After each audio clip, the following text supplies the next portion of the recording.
श्री कृष्ण ने गीता में कर्म करने के महत्व को बताया है। वे कहते हैं कि हर व्यक्ति को अपना कार्य स्वयं करना चाहिए, क्योंकि कर्म ही जीवन का आधार है। यदि हम अपने कार्यों को टालते हैं या दूसरों पर निर्भर रहते हैं, तो हम अपने विकास को रोक लेते हैं। भगवान कृष्ण अर्जुन को समझाते हैं कि कर्म करना मनुष्य का धर्म है और बिना फल की चिंता किए उसे करना चाहिए। जब हम अपने कर्तव्य को पूरी निष्ठा से निभाते हैं, तो सफलता और असफलता का भय समाप्त हो जाता है।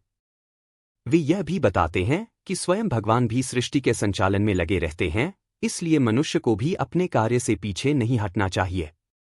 इसके अलावा श्री कृष्ण यह स्पष्ट करते हैं कि जब तक हम अपने कर्मों को स्वयं करने की आदत नहीं डालेंगे, तब तक आत्मनिर्भरता संभव नहीं होगी। दूसरों पर निर्भर रहने से मनुष्य की क्षमता क्षीण हो जाती है और वह अपने लक्ष्य से भटक सकता है।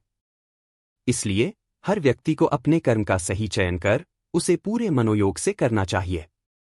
गीता का यह संदेश आज के समय में भी उतना ही प्रासंगिक है। आत्मनिर्भरता और कर्तव्यपरायणता ही सफलता की कुंजी है। श्री कृष्ण कर्मयोग के सिद्धांत में यह भी बताते हैं कि निष्काम भाव से किया गया कर्म व्यक्ति को बंधनों से मुक्त करता है। जब हम किसी कार्य को केवल अपने लाभ के लिए करते हैं, तो उसमें अहंकार और इच्छाओं का प्रभाव आ जाता है, जो अंततः हमें दुख देता है। लेकिन जब हम निष्काम भाव से कर्म करते हैं, यानी बिना किसी स्वार्थ या फल की इच्छा के, तो वह कर्म हमें आध्यात्मिक उन्नति की ओर ले जाता है। इसके उदाहरण के रूप में श्री कृष्ण स्वयं को प्रस्तुत करते हैं।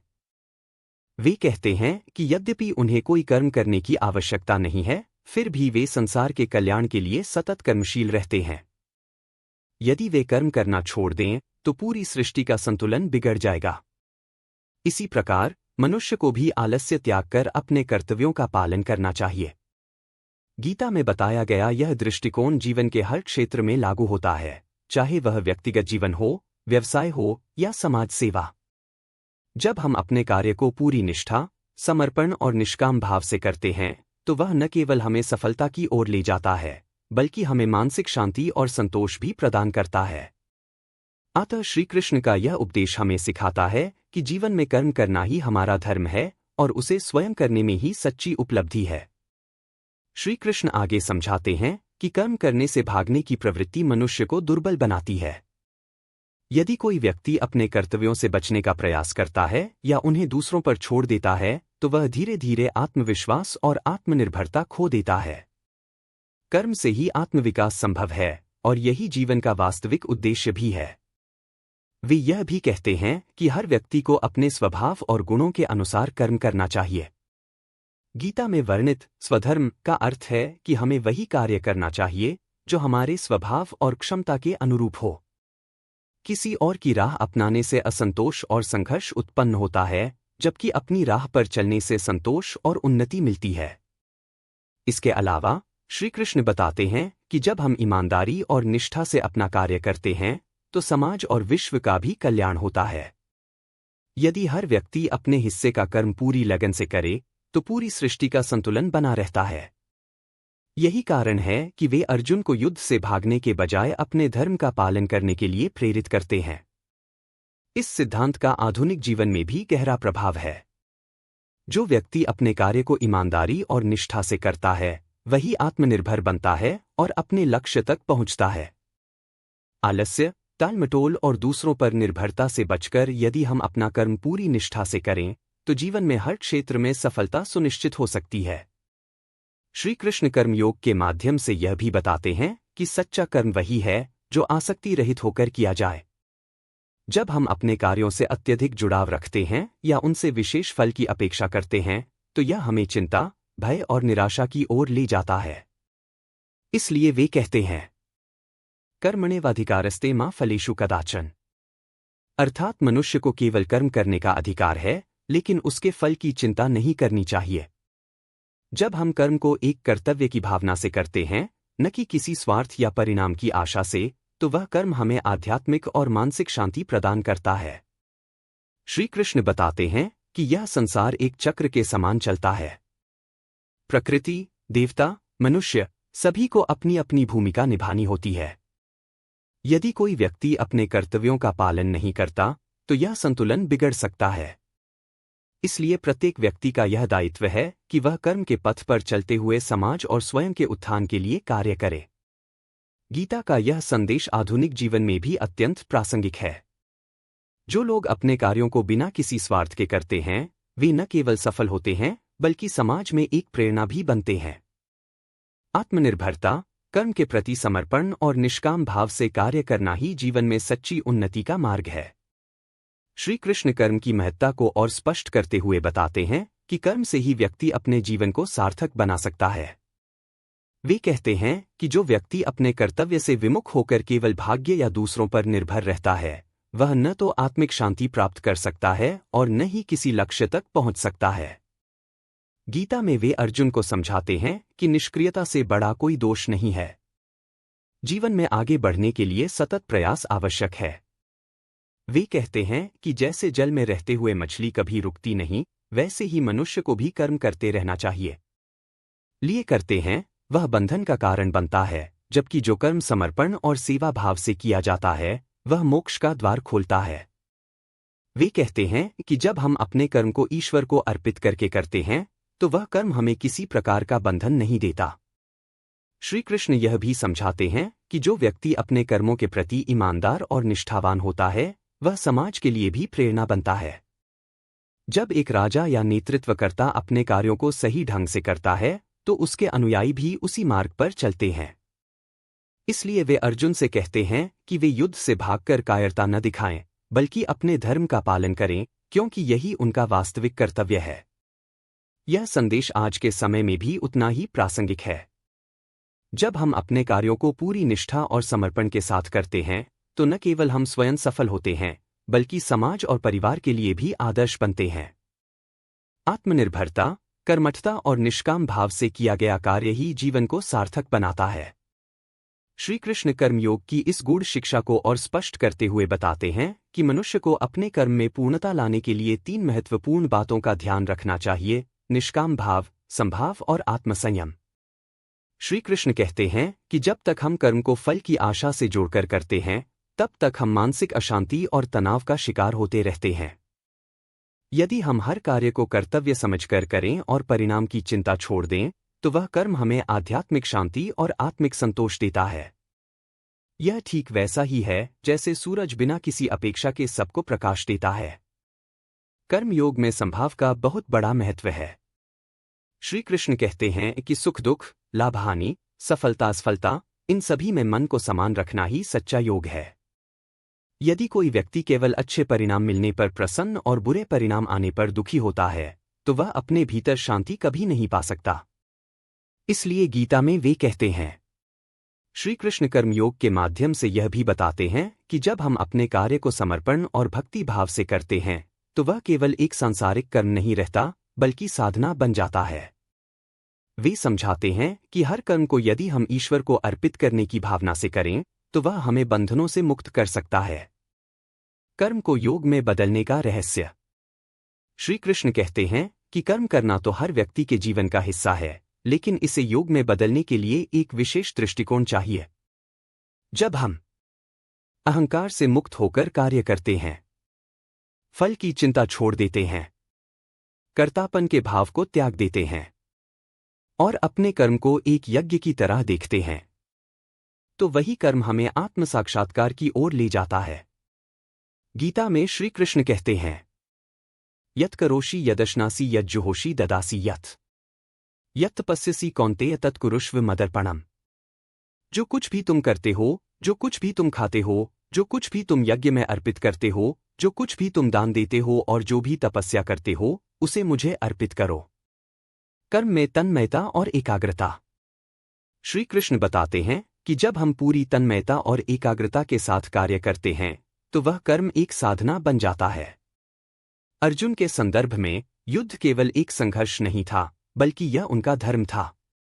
उसी प्रकार हमारे जीवन में भी जो कार्य हमारे कर्तव्य हैं, उन्हें बिना किसी भय और संकोच के पूरा करना चाहिए। कर्मयोग का आधुनिक जीवन में महत्व। अगर हम गीता के कर्मयोग को अपने जीवन में अपनाएं, तो हम तनाव मुक्त रह सकते हैं, क्योंकि हम फल की चिंता से मुक्त होंगे। हम कार्य में आनंद लेना सीखेंगे, क्योंकि हमारा ध्यान केवल कर्म पर होगा। हम अधिक आत्मनिर्भर और आत्मविश्वासी बनेंगे क्योंकि हमें अपने कर्म पर भरोसा होगा। हम अपने कार्यक्षेत्र में सफल होंगे क्योंकि हमारी ऊर्जा लक्ष्य को पाने में लगेगी, न कि उसके परिणाम की चिंता में। निष्कर्ष: श्री कृष्ण हमें यह सिखाते हैं कि कर्म ही सच्ची पूजा है, और यदि हम इसे भक्ति और समर्पण के साथ करते हैं तो यह केवल सांसारिक कार्य न रहकर मोक्ष का माध्यम बन जाता है। हमें अपने जीवन में हर कर्म को श्रेष्ठ बनाने का प्रयास करना चाहिए, क्योंकि यही गीता का वास्तविक संदेश है। योग कर्मसु कौशलम। कर्म की कुशलता ही योग है। कर्म योग और आत्म साक्षात्कार। श्री कृष्ण कर्म के माध्यम से आत्मज्ञान प्राप्त करने की राह भी दिखाते हैं। वे समझाते हैं कि केवल बाहरी कर्म करने से जीवन सफल नहीं होता, बल्कि कर्म को सही भावना से करना आवश्यक है। जब हम अपने कर्तव्यों को बिना किसी लोभ, भय या अहंकार के पूरा करते हैं तो वह कर्म हमें आत्म साक्षात्कार की ओर ले जाता है। गीता में वे कहते हैं, ज्ञानं तु तदज्ञानं येषां नाशितमात्मन् तेषामादित्यवज्ज्ञान प्रकाशयति तत्परम्। जिसका अज्ञान ज्ञान से नष्ट हो गया है, उसके लिए वह ज्ञान सूर्य की तरह प्रकाश करने लगता है। स्वार्थी कर्म और निस्वार्थ कर्म का भेद। श्री कृष्ण यह भी बताते हैं कि हर कर्म का प्रभाव अलग अलग होता है। स्वार्थी कर्म, जब हम केवल अपने लाभ के लिए कार्य करते हैं तो उसमें आसक्ति होती है और यह कर्म हमें बंधन में डालता है। निस्वार्थ कर्म, जब हम अपने कर्तव्य को सेवा और समर्पण की भावना से करते हैं तो वह कर्म हमें आध्यात्मिक उन्नति देता है। इसलिए वे अर्जुन से कहते हैं कि युद्ध केवल व्यक्तिगत लाभ के लिए नहीं, बल्कि धर्म और सत्य की रक्षा के लिए होना चाहिए। इसी प्रकार हमें अपने जीवन में भी केवल स्वार्थवश कर्म नहीं करना चाहिए, बल्कि अपने कार्य को समाज और धर्म के उत्थान के लिए करना चाहिए। कर्मयोग का वास्तविक स्वरूप। श्री कृष्ण बताते हैं कि कर्मयोग केवल बाहरी कार्य नहीं, बल्कि एक आंतरिक साधना भी है। जब हम अहंकार का त्याग करते हैं, अपने कर्तव्यों को निष्काम भाव से निभाते हैं, हर परिस्थिति में संभाव रखते हैं और अपने कार्य को ईश्वर को अर्पित करते हैं, तो हमारा कर्म ही मोक्ष का मार्ग बन जाता है। आधुनिक जीवन में कर्मयोग। अगर हम कर्मयोग को अपने जीवन में अपनाएं तो हम हर कार्य को प्रेम और समर्पण के साथ करेंगे। हम भूतकाल या भविष्य की चिंता छोड़कर वर्तमान में जीना सीखेंगे। हम किसी भी परिस्थिति में संतुलित और शांत रहेंगे। हम अपने जीवन को अधिक सार्थक और आनंदमय बना सकेंगे। निष्कर्ष: श्री कृष्ण हमें यह सिखाते हैं कि कर्म से भागना नहीं, बल्कि उसे एक साधना बनाना चाहिए। जब हम अपने हर कार्य को पूरी श्रद्धा, समर्पण और निष्काम भाव से करते हैं तो वह कर्म ही हमें आत्मज्ञान और मोक्ष की ओर ले जाता है। यही गीता का संदेश है। तस्मात् सक्त सत्यं कार्यं कर्म समाचर। इसलिए आसक्ति रहित होकर सदा कर्तव्य कर्म करो। कर्मयोग और मन की स्थिरता। श्री कृष्ण केवल कर्म करने की बात नहीं कहते, बल्कि वे यह भी समझाते हैं कि सच्चा कर्म वही है जो मन को स्थिर और शांत रखे। जब व्यक्ति अपने कर्मों के परिणाम को लेकर चिंतित रहता है तो उसका मन अशांत हो जाता है। लेकिन जब वह केवल कर्तव्य भावना से कर्म करता है तो उसे शांति और संतोष मिलता है। गीता में वे कहते हैं, योगस्थ कुरु कर्माणि संगं त्यक्त्वा धनंजय। हे धनंजय, योग में स्थित होकर आसक्ति त्याग कर अपने कर्म करो। मन की चंचलता पर विजय। श्री कृष्ण यह भी बताते हैं कि मनुष्य का मन स्वभाव से ही चंचल होता है। यदि इसे नियंत्रित न किया जाए तो यह भटकता रहता है और व्यक्ति अपने लक्ष्य से दूर हो जाता है। वे अर्जुन को यह समझाते हैं कि कर्म में तल्लीन रहने से मन व्यर्थ की चिंता से मुक्त रहता है। साधना और आत्मसंयम से मन को गीता में वे कहते हैं, आत्मसंयम से जो व्यक्ति अपने मन को नियंत्रित करता है वही सच्चा योगी है। सच्चे कर्मयोगी की पहचान। श्री कृष्ण कर्मयोगी की कुछ विशेषताओं को भी बताते हैं। वह कार्य तो करता है लेकिन उसमें आसक्त नहीं होता। वह परिणाम की चिंता किए बिना कर्म करता है। वह सुख दुख, सफलता असफलता में समान रहता है। वह हर कार्य को ईश्वर अर्पण करने की भावना से करता है। कर्मयोग का जीवन में प्रयोग। अगर हम गीता के कर्मयोग को अपने जीवन में अपनाएं, तो हमारी मानसिक शांति बनी रहेगी। हम हर कार्य को आत्मविश्वास और निष्ठा से करेंगे। हम अपने कर्म के प्रति समर्पित रहेंगे, लेकिन उससे बंधे नहीं रहेंगे। हम किसी भी असफलता से विचलित नहीं होंगे और आगे बढ़ते रहेंगे। श्री कृष्ण हमें यह सिखाते हैं कि जीवन में मन को नियंत्रित रखना और कर्म में निष्ठा रखना ही सच्ची सफलता की कुंजी है। जब हम अपने कर्मों को बिना किसी आसक्ति और स्वार्थ के करते हैं, तो वही कर्म हमें मुक्ति और शांति की ओर ले जाता है। गीता का यही संदेश है।